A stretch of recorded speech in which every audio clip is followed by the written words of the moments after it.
நாளைக்கு தான் என்னோட ஹஸ்பண்டுக்கு பிறந்த நாள். ஆனா நான் இன்னைக்கே அவனுக்கு கார் எடுத்து கொடுக்க போறேன். அவன் நினைச்சுக்கிட்டு இருக்கான் நான் நாளைக்கு தான் கார் எடுத்து தர போறேன்னு. இன்னைக்கு அவனுக்கு இன்ப அதிர்ச்சி கொடுத்து நெஞ்சு வலி ஆக்கும். பாருங்க 10 மணி ஆயிடுச்சு, இன்னும் பண்ணி மாதிரி தூங்கிட்டு இருக்கான். ஆனா அவனுக்கு தெரியாது இன்னைக்கு தான் நம்ம கார் எடுத்து கொடுக்க போறோம், சஸ்பென்ஸ் பண்ண போறோம்னு தெரியாது.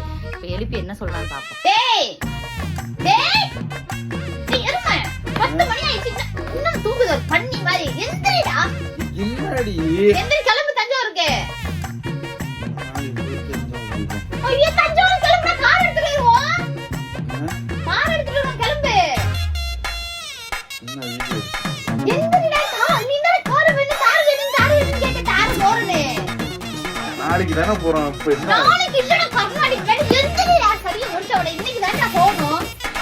நாளைக்கு தான போறோம். நாளைக்கு தான் போறோம். நான் உனக்கு இன்னைக்கு நான் சஸ்பென்ஸ் பண்ண போறேடா. என்னடி சொல்ற? ஆமாடா கம்னாட்டி, எந்திரிடா, கிளம்புடா. நாளைக்கு போய்க்கலாம் போ. அட சொல்லிட்டு தூக்கம் வரல, நாளைக்கு போய்க்கலாம் மொகரைய வரேடா. பையனோட வேற சொன்னியா? சொல்லு டக்கனே. இப்படி ஒரு மூதேவி எங்கயாவது பார்த்து இருப்போமா? கம்னாட்டி பையல இங்க நல்ல தூக்குது பாருங்க, பிசாசு மாதிரி.